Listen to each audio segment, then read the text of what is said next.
Saya mau ajak kita buka dari kitab Lukas 16 ayat 10.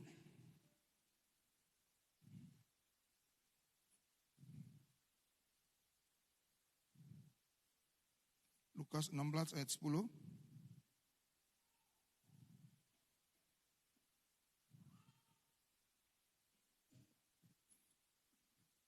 Kalau sudah dapat, kita bisa baca bersama-sama. 3, 2, 1. Barang siapa setia dalam perkara-perkara kecil, ia juga setia dalam perkara-perkara besar. Dan barang siapa tidak benar dalam perkara-perkara kecil, ia tidak benar juga dalam perkara-perkara besar. Kita buka lagi dari kitab Matius 5 ayat 13 sampai ayat 16.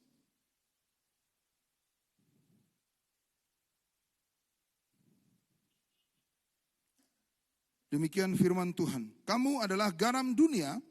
Jikalau garam itu menjadi tawar, dengan apakah ia akan diasinkan? Tidak ada gunanya lagi, selain dibuang dan diinjak orang. Kamu adalah terang dunia. Kota yang terletak di atas gunung tidak mungkin tersembunyi. Lagi pula, orang tidak menyalakan pelita lalu meletakkan di bawah gantang, melainkan di atas kaki dian, sehingga menerangi semua orang di dalam rumah itu. Demikianlah hendaknya terangmu bercahaya di depan orang, supaya mereka melihat perbuatanmu yang baik dan memuliakan Bapamu yang ada di surga. Hari Selasa sampai hari Kamis kemarin, Tuhan izinkan saya pertama kali untuk tiba di Pulau Sabu. Setelah sekian lama hidup berdampingan dengan saudara Sabu yang tidur bangun di Ende, ya kan? Dengar bahasa Sabu setiap hari, komunikasi, bahkan papa saya juga bisa berbahasa Sabu, bisa berbahasa Maumere. Tapi belum pernah sampai ke Sabu. Tapi dalam kasih karunia Tuhan, dalam anugerah Tuhan, akhirnya Tuhan bawa saya ke Sabu juga pada umur yang sudah hampir ke 48 tahun, hampir setengah abad. Saya percaya ini adalah penyertaan Tuhan bagi saya. Di mana saya berkecimpung, di mana saya ada yang berdekatan dengan orang Sabu, akhirnya injak juga Pulau Sabu. Kalau Soe sudah sering lewat juga, karena sekitar 2 tahun yang lalu ponakan saya juga mencalonkan diri jadi bupati di TTU, dan akhirnya dia meninggal tahun lalu.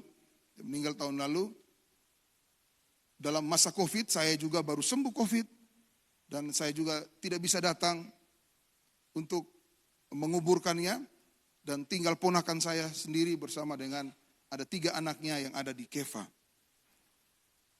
Ketika pulang dari arah ke jembatan belok kiri itu, arah ke Mesara itu, di sebelah kiri saya itu saya lihat ada perusahaan pabrik garam Nataga ya. Sempat juga saya explore, bahkan sempat juga saya napak tilas bagaimana keberadaan keluarga Lulu yang ada di Sabu. Tapi yang menjadi titik perhatian saya adalah garam Nataga. Karena garam Nataga ini salah satu garam yang terbaik ya. Dan ini perusahaan daerah. Maksudnya apa? Bahwa kehidupan seorang Kristen, dia harus menjadi garam di mana kita berada. Datang hari Sabtu lalu, seperti kebiasaan kalau datang pasti saya mampir ke Baun. Karena di Jakarta saya juga sering bersama dengan anak-anak Amarasi atau anak-anak Baun. Hampir sebagian besar itu ya. Selalu naik ke Baun dan mencicipi CI khas Baun. Bai bilang bahwa yang lain yang ada di Kupang itu babi bakar. Kalau yang ada di Baun itu CI. Jadi kalau belum datang ke Baun tidak makan CI, berarti dia belum sampai ke Baun. Dan dalam candaan kami ada gurauan bilang bahwa CI ini agak kurang garam begitu. Kurang garam. Tapi saya rasa garam itu cukup. Dan kami mulai menikmati CI itu. Makan rusuk, ada pesan 2 kilo lagi DP ini. Jadi menikmati benar. Akhirnya kita pulang. Selesailah sudah kerinduan kita dari Jakarta. Untuk mencicipi CI. Dalam sharing saya pada hari ini. Tema khotbah saya dan tema sharing saya adalah hidup yang berdampak. Amin. Bilang kiri kananmu, hidup kita harus berdampak. Berapa banyak yang baru bertobat 1-2 tahun? Ada angkat tangan? 3-5 tahun ada? 5-10 tahun ada? 10-15 tahun ada? Oh, ini orang petobat lama semua nih. Luar biasa. Ada yang 15 tahun sampai 20 tahun? Ada ya? Kehidupan kekristenan itu adalah bukan kehidupan agamawi seperti kebanyakan agama-agama yang ada di Indonesia dan dunia pada umumnya. Kehidupan kekristenan adalah bagaimana kita hidup berdampak buat orang lain. Kita bisa menjadi contoh buat orang lain. Kalau sama seperti saya gini kan tinggi sekitar 175. Berat sudah hampir dari 65 kilo waktu merantau. Sekarang sudah kebablasan. Sudah overweight ya. Sehingga waktu kena COVID kemarin, saya turun ada hampir 14 kilo. Sehingga jas-jas saya yang lama, yang sempit, saya bisa pakai kembali. Maksudnya apa? Bahwa hidup kita harus menjadi berkat bagi orang lain. Hidup kita harus menjadi teladan bagi orang lain. Amin. Kalau kita sudah lahir baru, tapi hidup kita tidak menjadi teladan buat orang-orang yang di sekitar kita. Tapi hidup kita tidak menjadi contoh buat orang-orang yang ada di sekitar kita.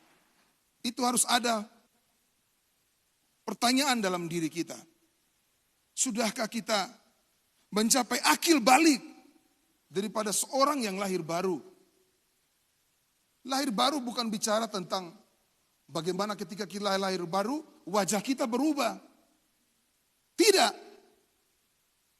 Yang berubah adalah perilakumu yang harus berubah. Amin. Ketika perilakumu berubah, engkau akan berdampak bagi orang lain. Amin. Ketika kita berdampak bagi orang lain, kemuliaan Tuhan akan dinyatakan bagi setiap orang percaya.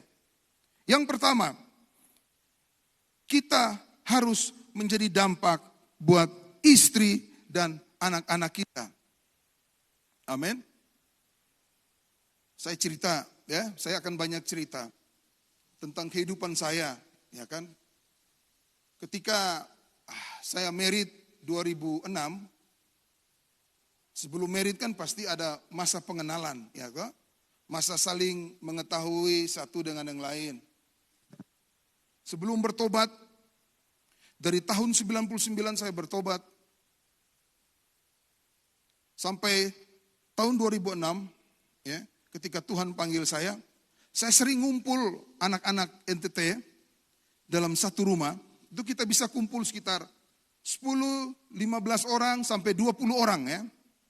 Karena ketika saya mulai lahir baru, saya mulai masuk namanya dunia pendidikan. Saya mulai mengikuti sekolah orientasi melayani selama 6 bulan. 6 bulan kami belajar,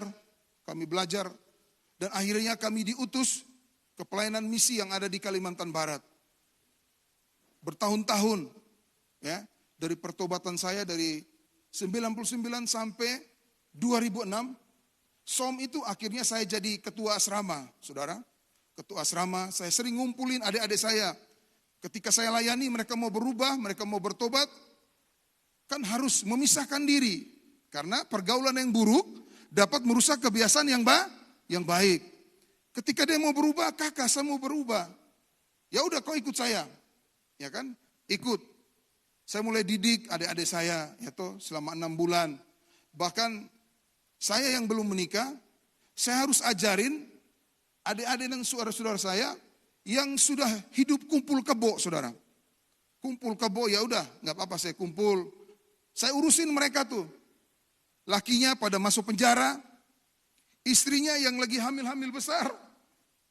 Papanya nggak ada, saya juga ada di situ untuk menjadi orang tua.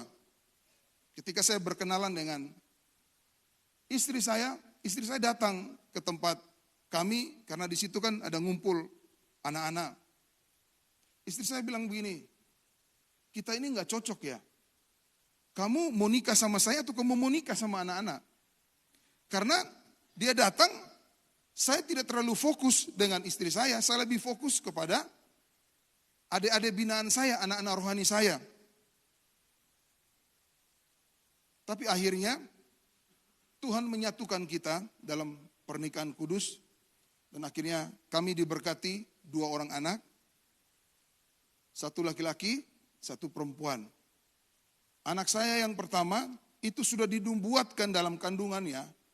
Dan saya nubuatkan anak saya. Dan saya namain anak saya itu Daniel. Saya mempersiapkan nama, istri saya juga mempersiapkan nama. Dan tidak sinkron kita mempersiapkan nama. Tapi di alam roh, Tuhan sudah menyiapkan nama buat anak saya.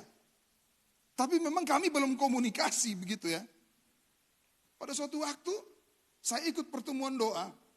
Seperti kebiasaan kami ikut, namanya The Nation Pray, bangsa-bangsa berdoa. Di situ bertemu dengan seorang hamba Tuhan dari Malaysia. Dia nubuatkan nama anak saya lagi. Dia bilang apa? Anakmu laki-laki, hendaklah dinamakan Daniel. Saya kaget, saudara. Istri saya juga kaget. Kita melompat sama-sama. Kenapa? Ini konfirmasi dari Tuhan. Amin. Jadi mulutmu dan mulutku itu penuh kuasa. Bilang kiri kanan. Mulutku penuh kuasa.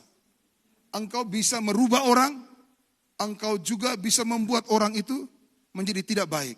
Oleh karena itu, mari jaga perkataan kita. Karena kita anak Tuhan.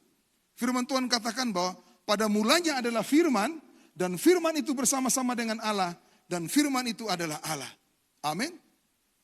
Masih ingat ketika kitab Kisah Kejadian, Tuhan melayang-layang di atas udara, ya kan? Dan Tuhan bersabda, jadilah terang, jadi, jadilah gelap, jadi.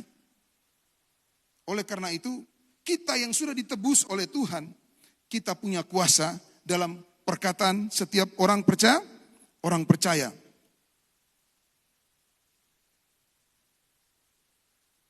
Waktu bertobat dari kehidupan lama, ya, merantau setelah selesai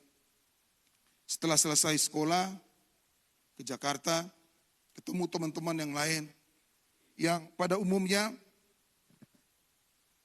mereka bergelut dalam kehidupan malam, ya, kehidupan malam. Akhirnya karena sudah terbiasa dari kampung, kehidupan pesta pora, ya biasalah. Kita tahu kehidupan orang NTT seperti apa.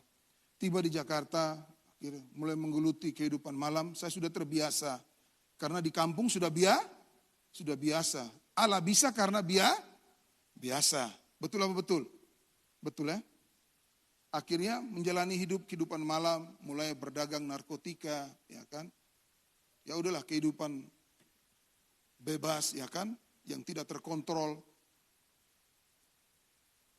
Akhirnya terjadi pertikaian di antara sesama grup ya. Di antara sesama grup, apa ya? Nakal itu dari kecil. Ya. Ini almarhum Pak Thomas Leba, itu tahu persis. Tadi nomor telepon saya udah kasih anaknya Eben. Nanti bisa usi telepon Eben sendiri. Tanya siapa saya ke Eben. Nanti Eben akan cerita panjang lebar itu. Hampir mati saudara. Di leher saya ini ada bekas luka. Bekas luka karena terlalu nakal. waktu main layangan, naik ke atas bumbungan rumah, kena kabel listrik, udah nggak sadar itu. Udah nggak sadar, semua tetangga heboh. Ya, tetangga heboh. Saya dibawa ke rumah sakit. Semua keluarga sudah ambil kebiasaan orang di kampung itu ambil tempat tidur kecil untuk taruh di ruang tamu untuk menunggu jenazah saya pulang. Tapi akhirnya selang beberapa waktu kemudian saya siuman. Saya sadar kembali. Saya mulai mulai dalam masa penyembuhan, akhirnya sembuh, saudara. Maksudnya apa saya cerita ini? Sebenarnya saya ini sudah mati, tetapi Tuhan izinkan kembali hidup untuk hidup dan berdampak bagi orang lain. Amin, saudara. Setiap daripada kita harus meresponi panggilan Tuhan. Kita tahu bahwa kota ini dikenal dengan kota mujizat. Air dirubah menjadi anggur. Saudara tahu kan itu? Mama juga pasti tahu. Ya. Itu santer itu, di mana-mana itu, seluruh Indonesia pun, seluruh dunia pun juga tahu itu. Bagaimana kota Soe adalah kota penuh mujizat. Hari-hari ini coba kita kita mulai menyelidiki hati kita masing-masing. Kalau hari-hari ini terjadi degradasi iman di kota Soe, mari kita mulai ambil satu kesimpulan. Apa yang salah Tuhan? Mari bersama-sama semua gereja Tuhan. Jangan ada batasan antara gereja yang A dan gereja yang B dan gereja yang C. Jangan yang C menyalahkan yang B, menyalahkan yang A. Tapi mari bersama-sama gereja Tuhan membangun keintiman bersama.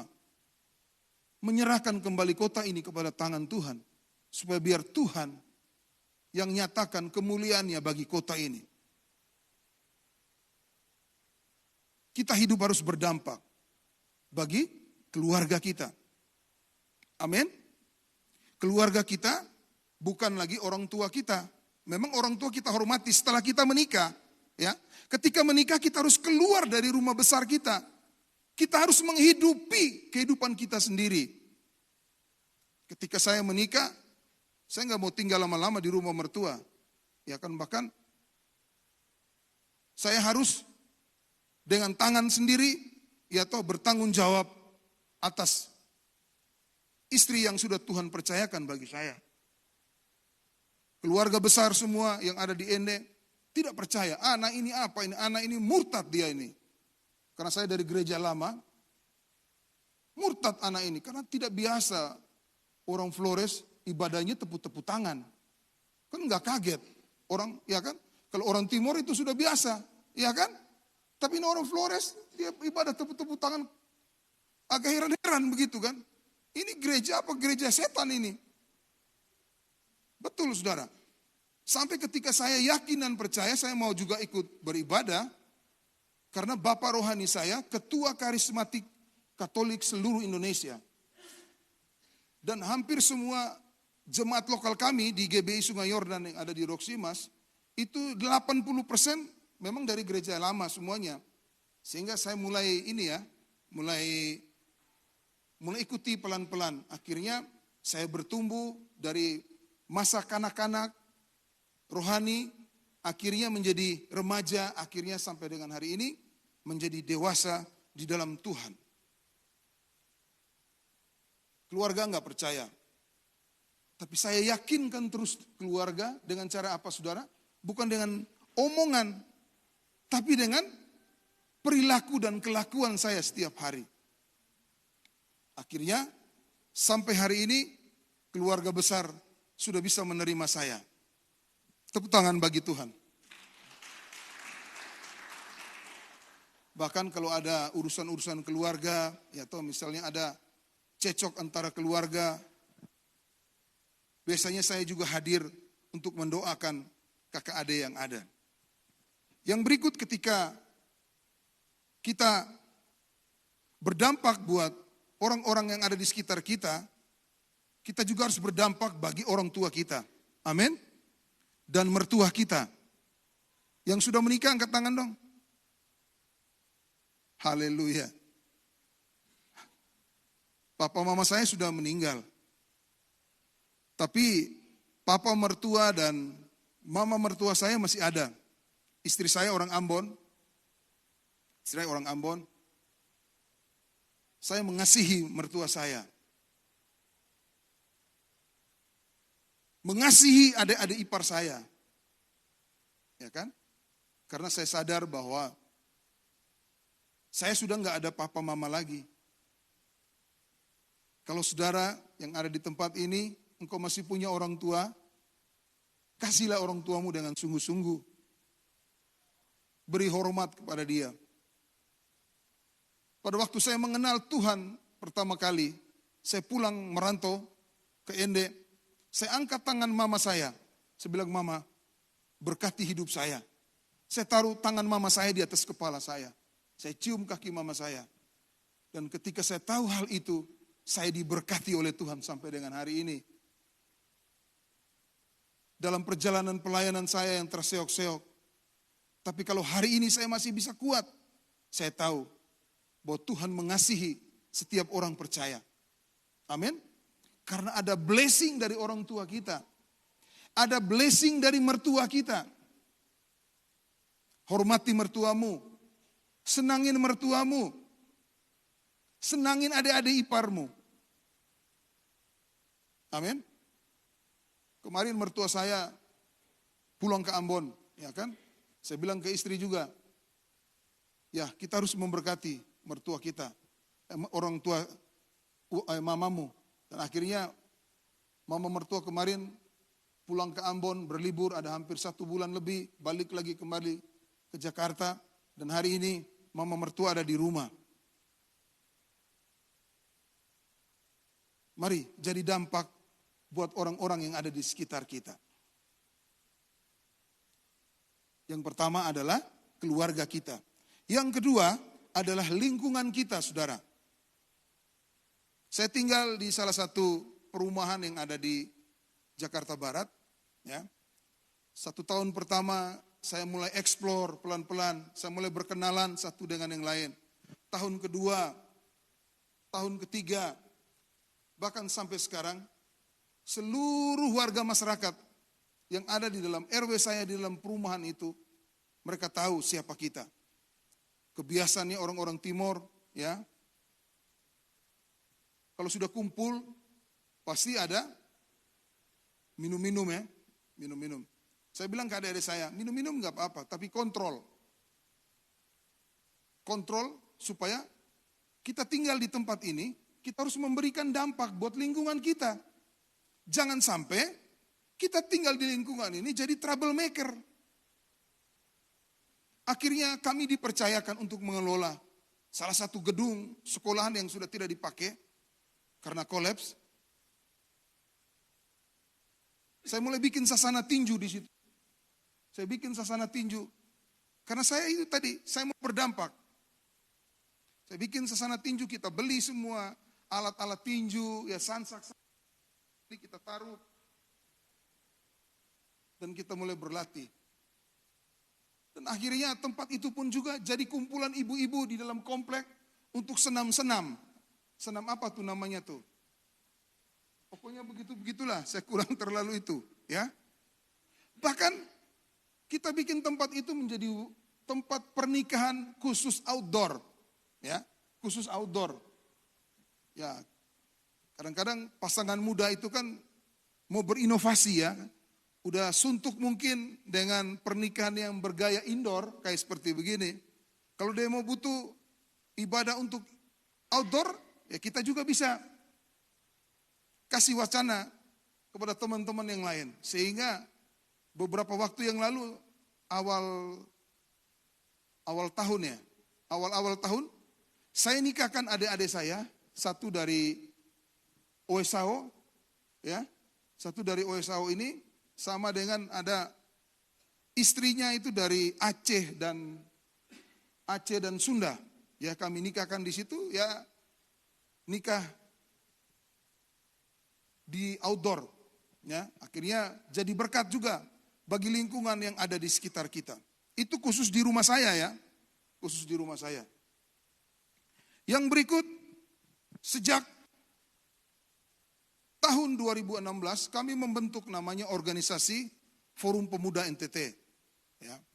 Saya didaulat menjadi ketua Forum Pemuda NTT dan kami sudah mulai ekspansi, buka di Bekasi Raya. Kami baru beberapa bulan yang lalu kami pelantikan pas sekaligus ada Natal bersama di Bekasi Raya. Terus kami lantik lagi yang ada di Jakarta Pusat. Kita mulai jadi dampak buat sesama anak-anak diaspora NTT. Bagaimana caranya menjadi dampak? Hidupmu harus menjadi berkat. Menjadi seorang pemimpin harus hidup rela. Ngerti kan tidak rela? Rela itu harus berkorban. Amin. Berkorban apa saja? Berkorban waktu. Berkorban apa saja? Dompetmu juga harus berkorban. Jangan pelit jadi orang. Ya, jangan pelit. Forum Pemuda NTT bergerak di bidang sosial kemasyarakatan. Ya, bergerak di bidang sosial kemasyarakatan. Biasanya kita menolong anak-anak NTT yang misalnya ada kematian, ya. Kita sudah mulai sharing satu dengan yang lain, mensupport satu dengan yang lain. Hampir sebagian besar itu kan mau pulang dikuburkan kembali ke kampung. Ya kita support sesuai dengan kemampuan kita masing-masing.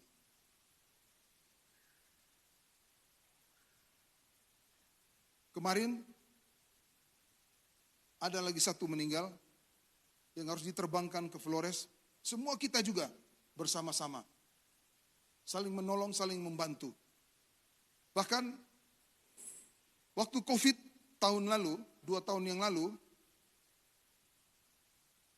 saya berinisiasi dengan beberapa teman-teman untuk melakukan kegiatan berbagi dengan sesama anak-anak NTT. Saya beriman bahwa kita akan bagikan 1000 paket sembako, ya toh, 1000 paket sembako. Akhirnya kita bagikan. Dan ketika dibagikan, saya melihat ini kurang, saudara. Ini kurang. Dan akhirnya kita berbagi lagi. Akhirnya ada sekitar hampir 5.000 lebih paket sembako yang kita bagikan. Dalam keadaan COVID, kita belajar memberi dari kekurangan, dan saya melihat bahwa penyertaan Tuhan itu dahsyat dan ajaib. Kita harus cepat peduli sama orang lain. Hati kita itu harus cepat berbelas kasihan kepada orang. Karena apa? Itu hati Tuhan. Tetapi kalau kita lihat orang dalam keadaan susah, kita tidak peduli, kita cuek-cuek saja, berarti ada pertanyaan besar dalam hidup kita. Apakah pertobatan kita itu sudah benar ataukah belum?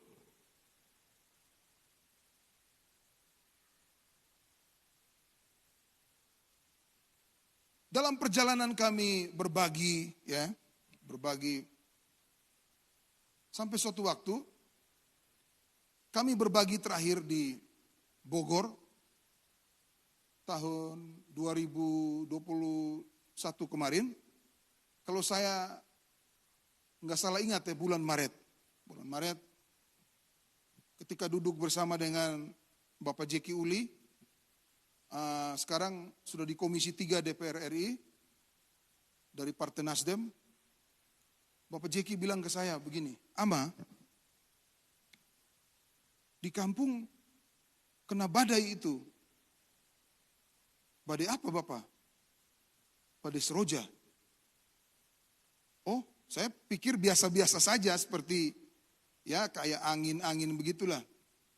Tapi berjalan jam, bergulir waktu. Oh, tambah heboh saya lihat ya. Di media-media mulai tambah heboh. Akhirnya kita berikhtiar secara bersama-sama melakukan penggalangan dana, melakukan penggalangan donasi buat bersaudara semuanya. Akhirnya terkumpul hampir sekitar 60, 70, 80, bahkan kemarin waktu ketemu dengan ada salah satu panitia yang sahabat saya dari kecil, dia bilang ada hampir 100 ton lebih. Saya sendiri sampai kaget saudara, karena sudah tidak bisa ngitungin lagi. Karena ketika kita evakuasi barang ke NTT, datang lagi besok hari, barang udah penuh. Itu setiap hari itu, dalam 1 bulan itu ya. Sehingga, karena sudah tidak nampung lagi di kantor badan penghubung di Tebet, kita pindahlah sudah ke Anjungan NTT yang ada di Taman Mini. Begitupun juga, penuh sekali.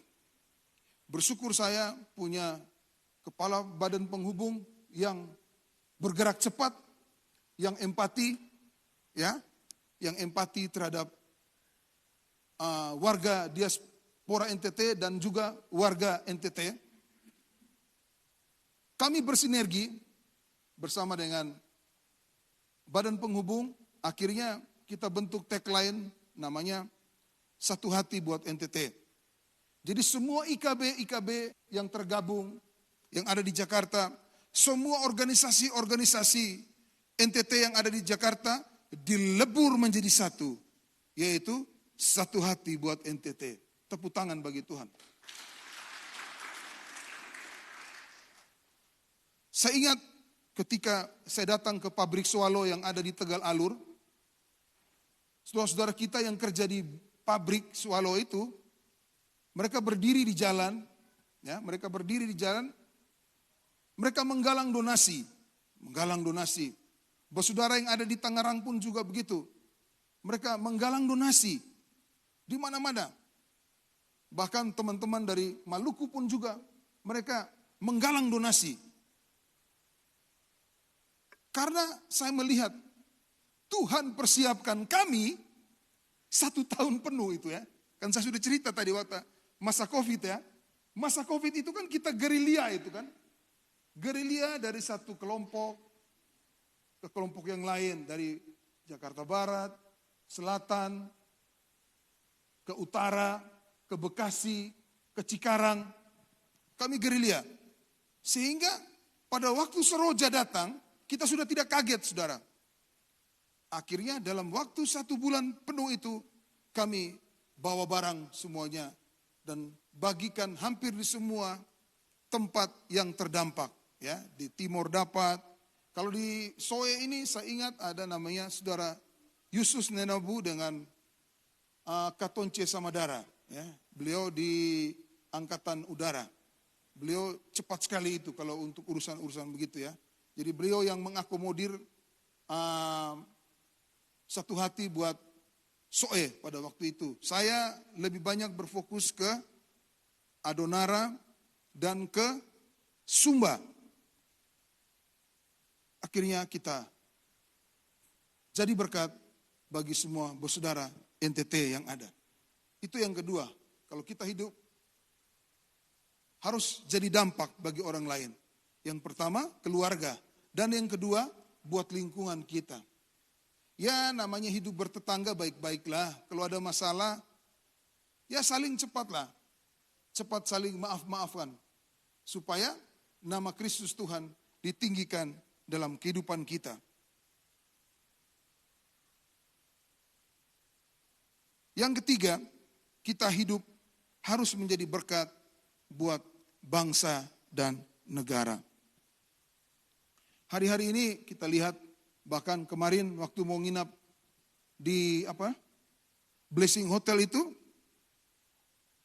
semua pegawai hotel sedang mempersiapkan diri mereka. Saya tanya, kok Pak lagi repot-repot, kenapa ini? Oh katanya Pak Jokowi mau datang gitu ya. Pak Jokowi mau datang. Saya kaget juga, Pak Jokowi mau datang ke Soe. Pemerintahan kita saat ini adalah pemerintahan yang memfokuskan ke Indonesia Timur. Salah satu adalah NTT. NTT menjadi prioritas dari Bapak Presiden, bahkan sampai orang-orang dekatnya pun, pembisik-pembisiknya pun, banyak orang NTT. Ya, banyak orang NTT. Kita mulai berdampak bagi bangsa dan negara. Forum Pemuda NTT menjadi dampak juga bagi bangsa dan negara. Organisasi ini memang organisasi sekretarian, tapi dampaknya bagi Indonesia itu besar sekali. Ya. Kita melakukan aksi-aksi sosial yang sudah saya ceritakan tadi. Kita melakukan parlemen jalanan, ya, berorasi di depan Istana Presiden. Karena banyak orang-orang NTT yang mati di luar negeri, bahkan seluruh organ-organ dalamnya pun dijual. Kita minta juga pemerintah untuk moratorium TKI dan TKW. Terima kasih, Ibu. Banyak hal yang kita lakukan. Kita harus menciptakan berkat, kita harus menciptakan keamanan di mana negeri kita tinggal. Ya, sudah biasa kehidupan di Jawa, ya, kehidupan di Jawa. Kalau orang hitam, meskipun dia baik, sudah identik dengan yang tidak baik. Tapi kami menunjukkan perbedaan. Kami menunjukkan eksistensi kita. Dengan cara apa? Dengan cara hidup kita. Orang NTT dikenal jujur. Betul apa betul? Ya? Orang NTT dikenal jujur, tulus. Di mana saja. Baik dari pemerintahan, baik di dunia bisnis, dan baik di dunia lapangan pun juga orang NTT dikenal jujur dan setia kawan. Oleh karena itu, mari kita jadi dampak. Itu patron yang ada dalam diri kita. Kalau kita hidup sudah tidak jujur, tidak punya integritas lagi. Sekali lagi saya mau katakan bahwa ada pertanyaan besar. Sampai suatu waktu, saya membuktikan diri bahwa anak-anak NTT juga layak diperhitungkan di ibu kota. Dengan berbagai macam cara, saya mulai mencalonkan diri jadi seorang legislatif. Jakarta loh. Duit kampanye aja tuh, kalau hitung-hitung, 1 M pun juga nggak cukup. Tapi saya belajar memberi hidup, ya, bahwa kita bisa berkompetisi di mana saja. Tapi yang penting kita punya integritas. Politik tidak salah. Yang menjadi salah adalah ketika ada di tangan yang salah. Tapi politik kalau ada di tangan yang benar, oh dia akan bisa memberkati orang. Kalau kita menolong orang, itu kan terbatas dari diri kita. Tapi ketika kita benar hidup berpolitik, benar ya, dalam tanda kutip ya, cute and cute benar, kita bisa memberkati itu banyak orang. Bukan dari duit kita, tapi dari sistem yang ada. Kita lihat Ahok, ya kan? Sampai suatu waktu 2017 kita deklarasi pemenangan Ahok Jarot itu. Ya, ada hampir sekitar 2.000 orang anak-anak NTT turun deklarasi. Dengan duit kita sendiri loh.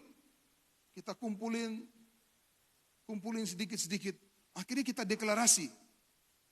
Dan acara deklarasi paling heboh punya anak-anak NTT.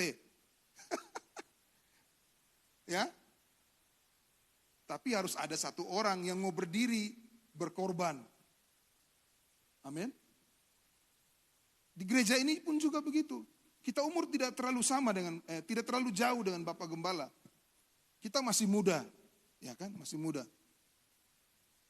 Terus berkiprah. Terus berkiprah.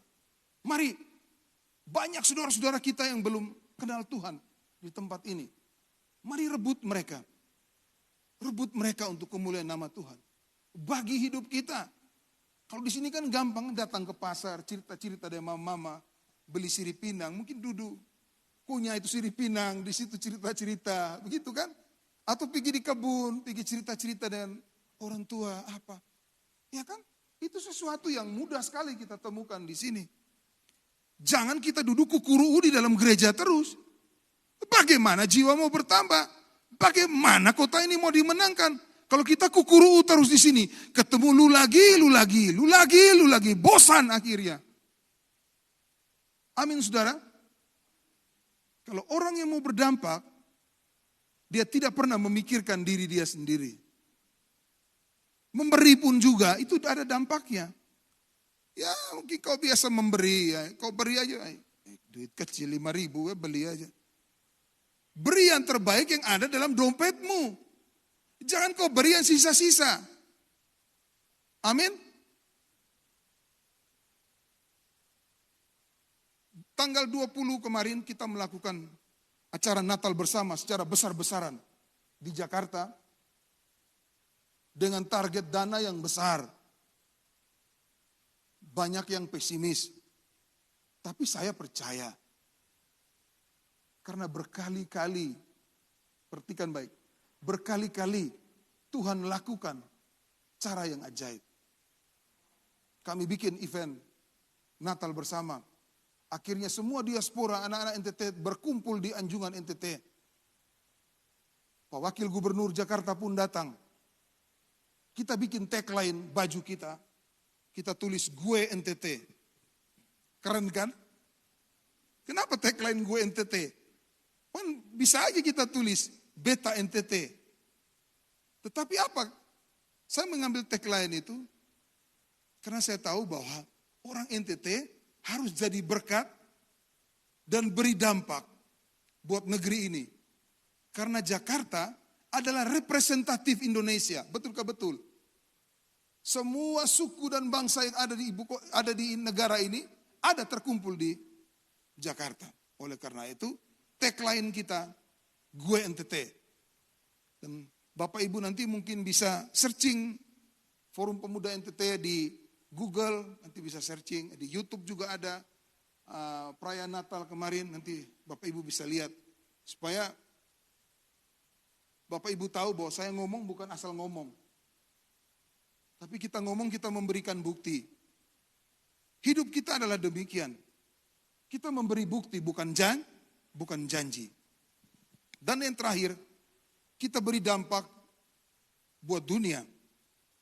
Kemarin saya sudah sharing di pertemuan hamba-hamba Tuhan di GBI Hope. Bahkan di Kupang kemarin saya sudah sharing.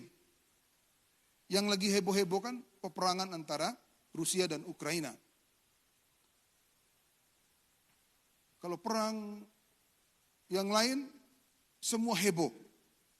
Semua heboh. Tapi kok perang Rusia dan Ukraina, nggak ada yang melakukan aksi damai. Kita mulai mencetuskan untuk membuat aksi ini. Dan hari Kamis minggu lalu, kami aksi di depan Kedutaan Besar Rusia dengan tagline Stop War. Karena banyak orang yang mati, kerusakan besar ada terjadi di Ukraina, di kota Kiev, yang kota bersejarah pun, yang kalau kita lihat di YouTube ataupun di berita-berita, kota Kiev itu kota yang indah. Tapi hari-hari ini kota Kiev di tempat yang nyaman. Kalau saudara mau jadi berkat buat orang lain. Cepat peduli, cepat empati. Dan yang terakhir adalah mari kita buka di Matius 5 ayat 7.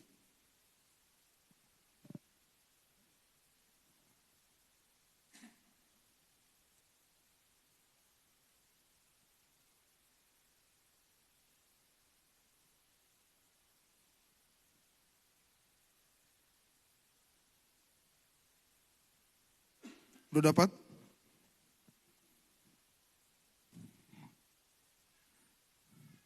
Berbahagialah orang yang murah hati, karena mereka akan beroleh kemurahan. Amin.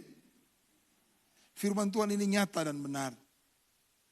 Kita harus bermurah hati buat orang-orang yang ada di sekitar kita. Saya terkesima dengan satu cerita ketika saya ada di Pulau Sabu. Ada seorang pastor Katolik, umur sudah hampir 90 tahun. Beliau mendedikasikan hidupnya untuk Pulau Sabu. Ada banyak anak-anak yang disekolahkan. Bahkan ketika dia sakit, keluarganya dari Polandia datang untuk menjemput dia dengan pesawat pribadi. Beliau nggak mau pulang ke Polandia. Beliau bilang, saya mau mati di Sabu. Suruh belajar akan hal ini. Saya belajar dari peristiwa ini. Tuhan, apakah aku masih setia sampai dengan umurku tua? Ada satu cerita. Pak Thompson di Sabu cerita bilang begini. Suatu waktu, motor yang biasa dinaiki itu macet di jalan. Karena macet, star udah nggak bisa lagi. Karena memang postur tubuhnya gede, dia pikul itu motor. Terus orang tanya, kenapa pastor pikul motor? Dia bilang bahwa dia sudah sekian lama tahun menemani saya. Ini kalinya saya pikul dia, karena sudah banyak tolong hidup saya. Wah, saya tuh apa ya, bagaimana? Ini maknanya dalam begitu. Ada orang lain, bukan bangsa kita, bukan suku kita, tapi dia memberikan hidup buat orang kita. Sama seperti Teresa, Madam Teresa. Dia memberikan hidup buat orang-orang India, buat orang-orang yang sakit, orang-orang yang menderita, orang-orang yang terhilang. Kita belajar dari orang-orang yang ada di sekitar kita. Belajar dari pastor Katolik, luar biasa. Bahkan anak-anak di Sabu cerita bahwa beliau lebih paham bahasa Sabu yang lama daripada anak-anak Sabu yang baru. Wow, amazing ini. Kalau mau menjadi hamba Tuhan, jangan setengah-setengah. Kalau kau mau melayani Tuhan, menjadi penari tamborin, jangan setengah-tengah. Mau menjadi penari tamborin, persiapkan dirimu. Menari bukan untuk jemaat, tapi kau menari untuk Tuhan. Amin. Saya kalau sudah sampai dengan tingkat level penyembahan yang dalam sekali, saya mulai menari angkat tangan, itu dituntun roh gitu. Tuntun roh. Nikmat sekali, nikmat sekali. Mari. Kota ini menjadi tanggung jawab gereja-gereja Tuhan yang ada di kota ini. Teruslah bergumul bagi kota ini. Persiapkan dirimu dengan baik. Belajar, sekolah, ya kan? Sekarang kan sudah tidak tertutup kemungkinan kita bisa sekolah di mana saja. Bahkan STTBI pun juga sudah bikin sekolah extension.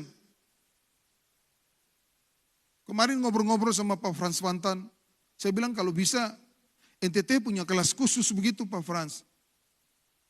Supaya apa? Mempersiapkan hamba-hamba Tuhan yang punya bekal ilmu yang hebat. Jangan sampai pengetahuanmu lebih rendah dari pengetahuan jemaat. Amin. Kita mau berdampak bagi orang lain. Oleh karena itu, mari kita rubah mindset kita. Rubah pelayanan kita. Mari, yang pertama jadi dampak buat keluarga, buat anak istri kita. Yang kedua kita jadi dampak buat lingkungan di mana kita tinggal. Menjadi dampak buat gereja kita. Menjadi dampak buat organisasi-organisasi kemasyarakatan kita. Dan yang ketiga, kita harus menjadi dampak bagi negeri ini. Saudara, kalau saudara lihat negara-negara Balkan, itu hancur porak-poranda. Hancur porak-poranda.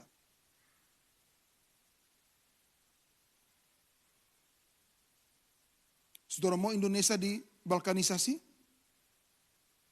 Kan enggak. Kita mau Indonesia kita tetap utuh kan? Kita tidak mau nanti kita pergi ke Jawa kita pakai paspor lagi. Kita pergi ke Sumatera kita pakai paspor lagi. Kita pergi ke Kalimantan kita pakai paspor lagi. Indonesia adalah biji mata Tuhan. Kalau saya mau bilang lebih ekstrim lagi, Indonesia inilah paradise. Amin. Orang-orang Eropa datang bertelanjang badan hanya untuk menikmati matahari. Tapi kita pernah syukuri nggak matahari yang Tuhan kasih buat kita? Itu menjadi pertanyaan. Kalau saya di Sabu kemarin, panasnya full. Datang ke Soe, nikmati Soe lagi, dingin, empuk. Bisa menikmati Fatum Nasi kemarin. Wah saya kemarin cepat-cepat itu, takutnya kemalaman. Saya bilang saya mau cepat dong ke Fatum Nasi. Karena hanya lihat dari posting-posting. Teman-teman yang kalau datang ke Soe, posting Fatum Nasi. Bahkan ada beberapa tahun yang lalu saya juga posting Fatum Nasi. Tapi belum sampai ke Fatum Nasi. Tapi hari ini, kemarin saya sudah sampai di Fatum Nasi. Tuhan itu ajaib. Saya bilang apa? Ini daerah Kapan dan di sekitar Fatum Nasi ini kok seperti negeri dongeng. Pernah lihat itu film Cinderella itu ya? Pohon-pohonnya itu ada kurcaci di situ ya. Itu waduh indah banget ini. Wow, keren begitu ya. Kemarin di Sabu saya ke Kelapa Maja, paksakan diri. Datang hampir mau jatuh-jatuh juga. Tapi Pastor Haris dia loncat di atas batu itu sampai terbang. Saya lihat, waduh keren banget fotonya gitu kan. Batu, terus dia foto, dia lagi loncat, dia lagi foto. Keren itu fotonya itu. This is the real paradise. Kita mau wisata apa? Semuanya ada di Indonesia. Lebih ekstrim lagi saya mau bilang. Yang ada di NTT belum tentu ada di Bali. Betul apa betul? Tapi yang ada di Bali ada di NTT semuanya. Kau mau wisata apa? Wisata laut. Wah NTT kau nggak usah lawan. Alor lagi kan, cakap. Mau wisata danau. Oh Danau Kelimutu tuh nggak ada lawan itu. Danau Satarmese ya kan. Saya kemarin ke Danau Kintamani. Biasa-biasa aja. Terus yang lebih spesial lagi. Ada komodo di Indonesia. Ada komodo di Flores. Satu-satunya di dunia. Amazing gak? Mari kita jaga Indonesia dengan baik. Kita doain bangsa kita. Kita doain pemimpin-pemimpin negeri kita. Karena doa-doa kita inilah yang mempertahankan Indonesia. Ada berapa statement dari petinggi-petinggi partai bahwa nanti Indonesia hampir sampai tahun 2030. Saya bilang saya tolak dalam nama Yesus. Iya kan? Kita mau Indonesia ini tetap ada terus. Suku bangsa dan budayanya banyak sekali. Saya sudah sampai ke Sumatera. Saya sudah sampai ke Sulawesi. Saya sudah sampai ke Kalimantan. Saya sampai ke Maluku, ke pulau-pulau terluar di Maluku. Sungguh kaya akan keanekaragaman budaya. Mari, statement saya yang terakhir, Kita bilang dong kiri kanan, hidup kita harus jadi dampak. Amin. Worship leader, pemain-pemain musik, persiapkan dirimu dengan baik, ya. Sungguh-sungguh melayani Tuhan. Sungguh-sungguh. Saya 3 bulan sekolah praise and worship di Proskoneo Bandung. 3 bulan. Bertahun-tahun. Hampir sekitar 10-15 tahun saya jadi worship leader. Jadi saya tahu bagaimana menjadi worship leader. Kadang-kadang kesombongan kita naik di atas panggung. Kita pikir kita hebat. Padahal sebetulnya is this nothing. Nggak ada apa-apa kita. Saya kalau mau melayani Tuhan, hati saya harus bergetar sungguh-sungguh. Karena saya takut. Kalau saya menyampaikan firman Tuhan, kalau saya naikkan pujian, tiba-tiba nggak ada urapan. Ciloko 12. Karena saya punya pengalaman.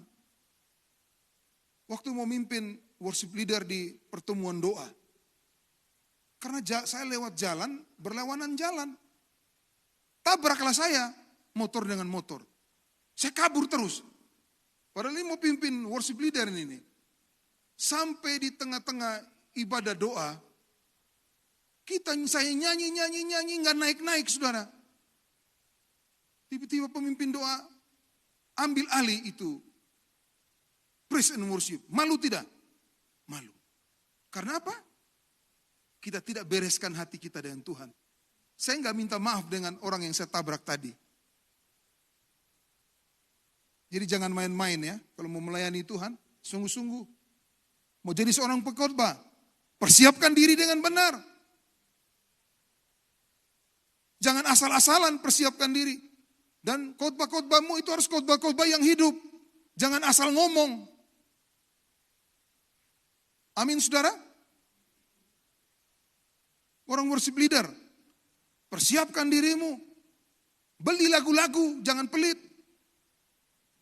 Informasi lagu itu harus banyak. Perbendaharaan lagu-lagu harus banyak. Supaya nyanyian-nyanyian, ada nyanyian-nyanyian baru terus. Sekarang pun juga nggak susah. Kita download. Ya. Musisi juga harus berimprovisasi. Jangan sampai kau betot bass, kau biasa-biasa aja. Bagaimana kau transfer spirit bagi jemaat? Bagaimana jemaat yang datang mau beribadah tapi dia tidak rasakan apa-apa? Kan sayang saudara. Mari, kalau menjadi mau menjadi hamba Tuhan, we give the best for the Lord. Sehingga pelayanan kita berdampak buat orang-orang yang ada di sekitar kita. Jadi gembala, jangan pilih kasih. Amin. Kalau bisa yang suka nanduk-nanduk itu, samperin aja terus. Datangin aja terus.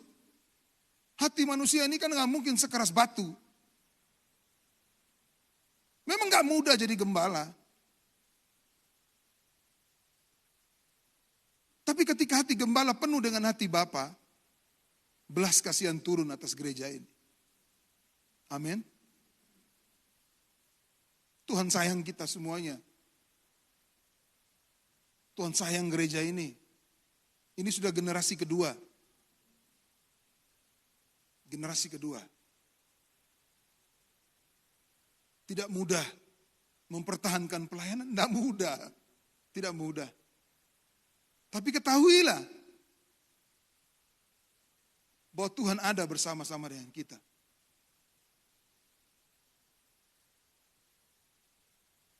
Jemaat yang Tuhan percayakan bagi kita adalah menjadi tanggung jawab kita. Firman Tuhan katakan bahwa gembalakanlah domba-dombaku. Sama seperti Yesus tanya ke Petrus. Petrus, ya kan? Gembalakanlah domba-dombaku. Demikian juga dengan kita. Mari, satu dengan yang lain, berbagi kasih. Berbagi kasih. Berbagi hidup. Indah sekali kalau kita berbagi hidup. Kita nggak akan mungkin kekurangan. Firman Tuhan jelas katakan, barang siapa yang murah hati, dia akan diberikan kemurahan bagi Tuhan. Enggak akan berkekurangan hidup kita, enggak akan berkekurangan. Kita punya Allah yang hidup. Yesus itu hidup. Dia bukan Allah orang yang mati, tapi dia Allah orang yang hidup. Kalau saya saja, dari orang yang rusak, yang masa depan yang gak jelas. Tapi ketika saya bertobat, ketika saya mengenal Kristus sungguh-sungguh, gak pernah kepikir saya menjadi seorang pengkhotbah, gak pernah kepikir saya menjadi seorang worship leader, gak pernah tuh kepikir. Tapi ketika Tuhan panggil saya ikut aja kayak orang bodoh begitu. Karena pemimpin saya, dia mempercayakan sesuatu bagi kita, bagi saya. Dia terus mendorong saya terus. Kamu bisa. Dia berkorban banyak sekali. Berapa banyak pengusaha-pengusaha keluar dari gereja kita. Karena hanya mau nampung anak-anak timur yang gak tahu juntrungan masa depannya ini. Tapi pemimpin saya bilangnya pengusaha-pengusaha pergi gak apa-apa. Tapi yang penting saya mau didik anak-anak ini yang Tuhan taruh visi di dalam hidupnya. Dan akhirnya lahirlah saya ini, Yohanesi Bandale yang saudara lihat hari ini ada di sini. Karena ada sebuah pengorbanan dari ayah rohani saya.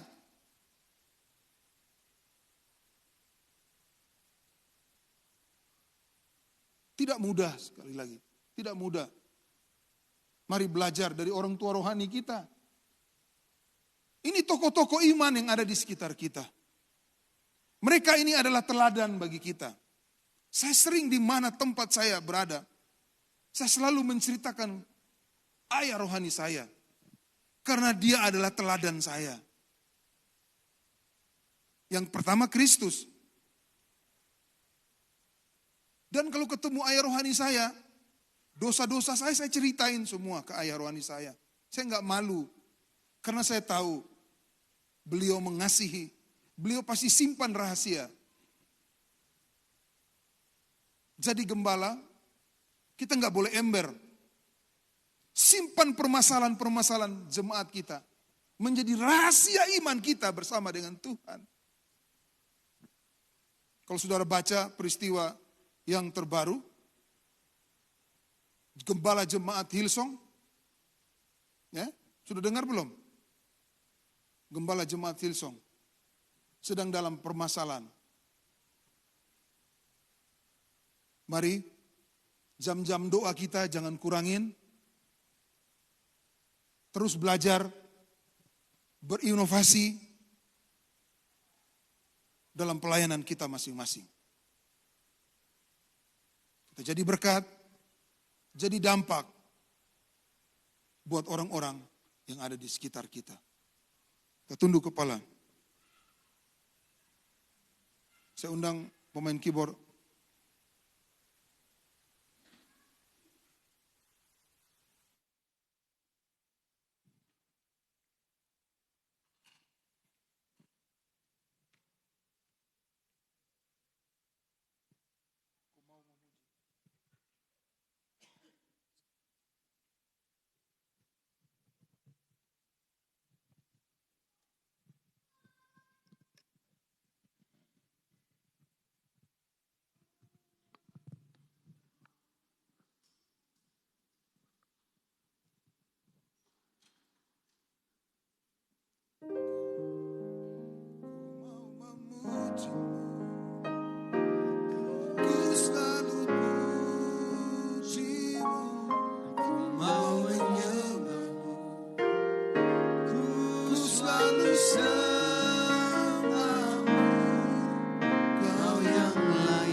kembalilah kata Tuhan.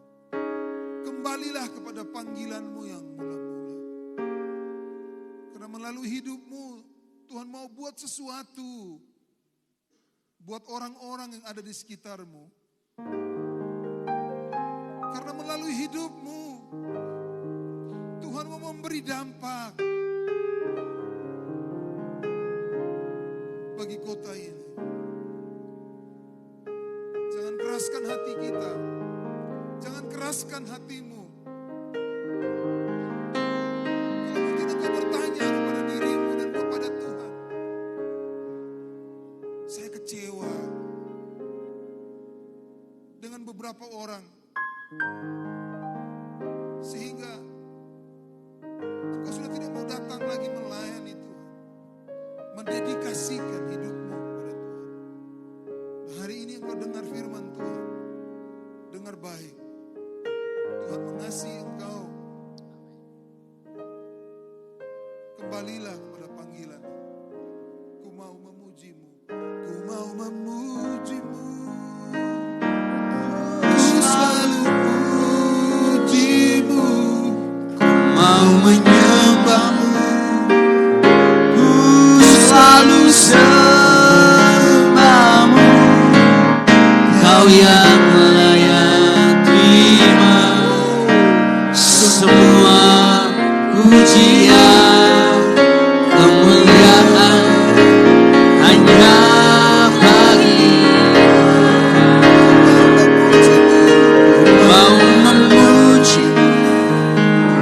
Ku selalu pujimu, mau menyembahmu. Ku selalu sembahmu. Kau yang layak terima semua pujian, kemuliaan hanya bagi Tuhan. Kau yang hadir hari-hari ini, mungkin kau sudah mulai tidak merasa sesuatu lagi dalam hidupmu. Ketika kau menyanyi, ketika kau menyembah Tuhan, ketika kau baca firman Tuhan, kau tidak merasakan apa-apa lagi. Tapi hari ini menjadi titik balik dalam hidupmu dan hidupku. Kembali kepada Tuhan. Dia mengasihi engkau. Dia mencintai engkau. Haleluya. Ku mau memujimu. Ku selalu pujimu. Ku mau menyembahmu. Ku selalu sembahmu. Kau yang layak terima semua pujian, kemuliaan hanya bagi Ku mau memujimu. Haleluya. Ku selalu pujimu, mau menyembahmu. Ku selalu sembahmu. Kau yang layak terima semua pujian, kemuliaan hanya bagi Tuhan. Engkau yang suami istri, kalau kasihmu kepada pasanganmu mulai dingin, engkau mulai tawar terhadap pasanganmu, hari ini Tuhan mau engkau kembali lagi. Hendaklah kasihmu kepada pasanganmu jangan kendor. Mengasihi pasanganmu, rela berkorban buat pasanganmu, mendedikasikan hidupmu bagi pasanganmu, sehingga rumah tanggamu menjadi contoh bagi orang-orang. Haleluya, haleluya. Terima kasih Tuhan. Haleluya. Ku mau memujimu, ku selalu pujimu, mau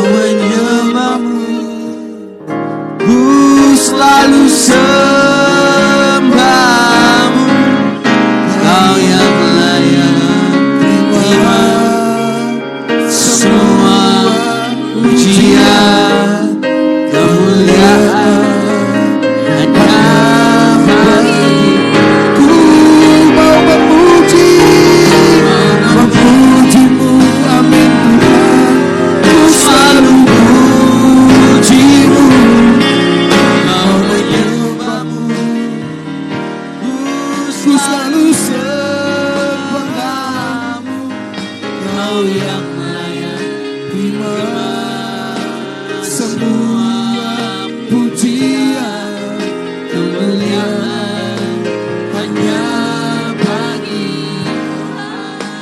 bagi anak-anak muda. Jangan melawan orang tuamu. Mereka adalah Tuhan yang kelihatan mengasihi orang tuamu. Sungguh-sungguh, belajar sungguh-sungguh. Supaya biar kemuliaan Tuhan nyata dalam kehidupanmu. Dalam masa belajarmu, dalam masa perkuliahan. Memberkati semua anak-anak muda yang ada di tempat ini Tuhan. Biar mereka seperti anak-anak panah di tangan pahlawan yang dipakai oleh Tuhan. Menjadi senjata kebenaran. Menjadi Injil yang terbuka Tuhan. Haleluya. Ku mau memuji-Mu. Ku selalu puji-Mu. Ku mau menyembah-Mu. Ku selalu sembah-Mu. Kau yang layak terima semua pujian, kemuliaan hanya bagi Tuhan. Ku mau memuji-Mu. Ku mau memuji-Mu. Ku selalu puji-Mu. Mau menyembah-Mu. Selalu sembah-Mu. Kau yang layak terima semua pujian, kemuliaan hanya bagi. Ku mau memuji-Mu. Mari kita berdiri. Mau memuji-Mu. Ku selalu puji-Mu. Mau menyembah-Mu. Ku selalu sembah-Mu. Kau yang layak terima semua pujian, kemuliaan hanya bagi Tuhan. Layak terima semua pujian, kemuliaan hanya bagi. Kau yang layak terima pujian. Kau yang layak terima semua pujian, kemuliaan hanya bagi Tuhan.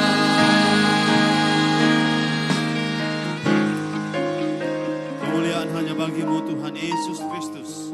Dalam ibadah ini kami tetap mengakui hanya satu pribadi yang diagungkan, yaitu Yesus Kristus Tuhan. Terima kasih atas kebaikan Tuhan bagi semua kami. Kami berdoa Bapa di surga, tetap izinkan gereja Mawar Saronso ini tetap berdampak bagi wilayah di sekeliling kami. Tetap berdampak bagi setiap pribadi yang ada di sekitar lingkungan rumah kami. Dan tetap berdampak bagi gereja Bethel Indonesia di wilayah TTS dan juga di NTT dan Indonesia. Tetap berdampak bagi pemerintahan bangsa ini di dalam nama Tuhan Yesus Kristus. Berkati Pak Pendeta Yohanes dengan semua pelayanan dan juga kegiatan organisasi kemasyarakatan di Jakarta dan setiap apa yang hamba-Mu lakukan. Kami berdoa biarlah pengurapan kuasa kebesaran dan keagungan Tuhan tetap bersama-sama dengan hamba-Mu seumur hidup hamba-Mu di dalam nama Tuhan Yesus Kristus. Berkati keluarga hamba-Mu, berkati istri dan anak-anak, berkati di dalam nama Tuhan Yesus Kristus. Pada pagi ini kami berdoa menyerahkan ibadah-ibadah sepekan yang akan kami laksanakan, baik ibadah sebentar pada pemuda, ibadah-ibadah komsel area, komsel rayon, ibadah rayon, ibadah kaum bapa yang akan kami laksanakan dalam minggu-minggu akan datang. Kami berkati dalam nama Tuhan Yesus. Ibadah doa sepakat yang kami lakukan kami berkati di dalam nama Tuhan Yesus. Pelayanan anak sepanjang minggu ini, baik TK, baik juga PPA, baik juga sekolah minggu, kami berkati dalam nama Tuhan Yesus. Kami berkata kesembuhan terjadi bagi jemaat Mawar Saron yang sakit. Kami menyampaikan kesembuhan oleh bilur-bilur Yesus. Setiap kami menjadi sembuh di dalam nama Tuhan Yesus Kristus. Kami berkata yang sementara ini lemah lemah. Kami berdoa di dalam nama Yesus dikuatkan, diberi semangat baru, diberi roh yang menyala-nyala di dalam nama Tuhan Yesus Kristus. Terima kasih Bapa di surga. Terpujilah namamu Tuhan, terpujilah Engkau Tuhan di tengah-tengah kami. Kami akan mengakhiri ibadah kami ini Tuhan. Karena itu Tuhan kami mohon Tuhan memberkati semua kami. Tuhan Yesus adalah gembalamu. Tuhan Yesus membawa engkau ke padang yang berumput hijau. Sepanjang minggu ini kehidupanmu akan berlimpah. Engkau akan disegarkan oleh Tuhan Yesus sepanjang minggu ini di dalam nama Tuhan Yesus. Kalau badai datang, kalau lembah kelam datang, kami berdoa dalam nama Yesus. Gadamu dan tongkatmu memimpin kami. Iman kami tetap bertumbuh demi kemenangan, kemenangan, kemenangan dan kemenangan di dalam nama Tuhan Yesus Kristus. Kami berdoa, izinkan piala kami penuh di hadapan setiap lawan-lawan kami. Dan kami berkata, biarlah kebajikan dan kemurahan Tuhan mengikuti setiap kami sepanjang hidup kami di dalam nama Tuhan Yesus Kristus. Kami berdoa dan kami terima semua berkat ini di dalam nama Bapa, Anak dan Roh Kudus, yaitu di dalam nama Tuhan Yesus Kristus. Haleluya. Sama-sama katakan, amin. Bapak Ibu silakan duduk, Tuhan berkati.